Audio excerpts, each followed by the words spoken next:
like kung fu? Do you like kung fu?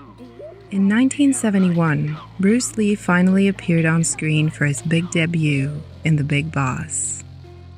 It takes 40 minutes before we see him fighting in his legendary style. And by then, the audience is convinced. He has become an icon. The Big Boss definitely broke down barriers for Lee, but it was also a turning point for kung fu movies in general. Kung fu movies had been made before, but their bold new realistic approach pitted them against the more fantastical wuxia films, which were more popular at the time. And the more realistic ones seemed to win this battle.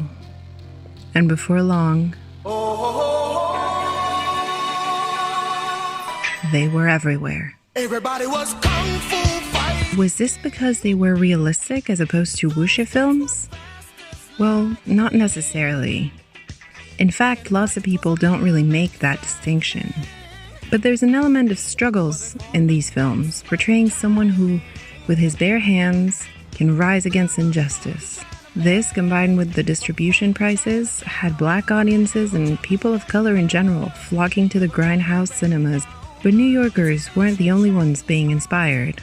See, say it's 1972. You're moving along 42nd Street. Really, you have nothing but choices. From kung fu movies, to blaxploitation movies, or any other grindhouse flick you'd like to watch. So it's easy to see how kung fu movies could find an audience. But what if you were in Johannesburg? Things aren't really the same there. Most of the big theaters showed big Hollywood movies. Portrayals of black heroes' triumph over white supremacy was completely out of the question. In part because movie theaters had a direct relationship with Hollywood studios, but also because of laws like the Publications and Entertainments Act of 1963. Any movie that could cause harm to relations between sections of the population could be banned. And even if a movie was not censored, some showings would have a policeman present who would be able to cut the movie short at any point. Even posters would be censored to cut out the weapons, avoiding any mentions of violence. Kung fu films were still available, though, and got pretty popular simply from people watching them in independent cinemas in Chinatown. And with a little bit of circumventing regulations, they even got to some townships. After all, martial arts did not depict overt racial conflict, at least not as it was understood in South Africa. So they got a pass. This was not the westerns of the 1950s with white cowboys as the heroes and Native Americans as regular villains. Bruce Lee defeating white opponents in his films, some coded explicitly as colonialists, was as close as it would get to subverting the status quo. And technology was about to change everything. Home video technologies had to be allowed into the country as a part of the big TV push for the government. And by the late 70s, these movies were not only on the big screen, but also on video rental store shelves. And then, any place could be a cinema. A neighbor's house, a cafe, any place could show these tapes, which would stay around for years. And by years, you should understand that this is still true to this day. Kung Fu is still extremely popular in townships, with Kung Fu serving as a community-based activity for youth centers to offer.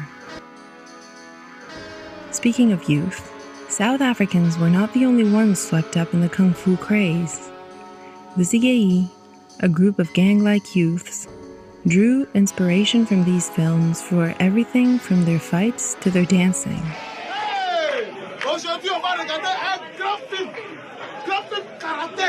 Après chaque projection des films de Bruce Lee, nous retournions dans nos quartiers et tout ce que nous avions vu dans les films, nous le mettions en pratique.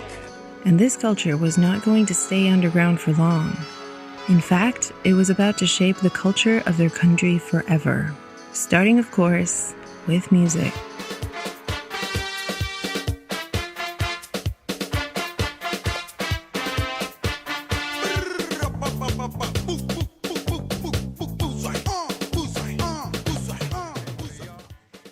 And of course, dancing followed.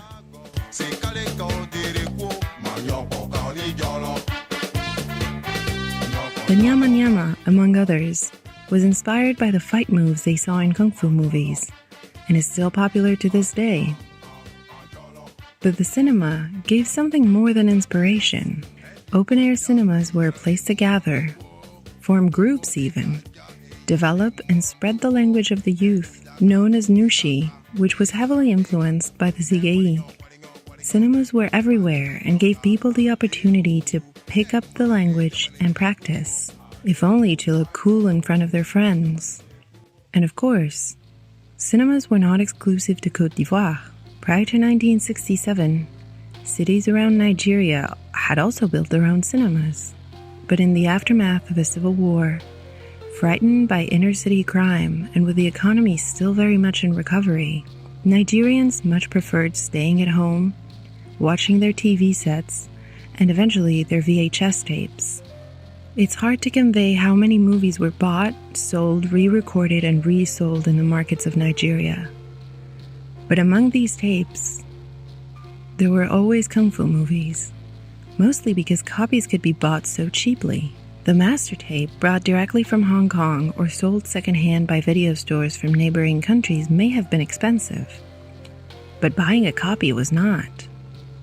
Over and over, these films would be copied onto the sea of videotapes circulating around Nigeria, sometimes reusing the same tape several times, to the point that bits of the film would be too blurry to watch, or the copy of a copy of a copy had too many layers of subtitles to understand. Even then, audiences loved them. And the movies really gave a rise to an industry, a new form of distribution that would propel Nigerian cinema.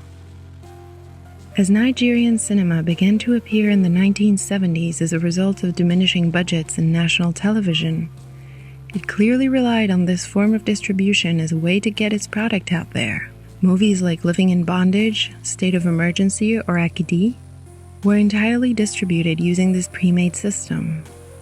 Producers could get their money back by selling master copies, and the movie would be out there for the public to enjoy. This gave a rise to one of the biggest film industries in the world, Nollywood. And while these stories relied on folk tales or local theater customs, sometimes they still included kung fu. Kung fu movies were more than just movies to most people.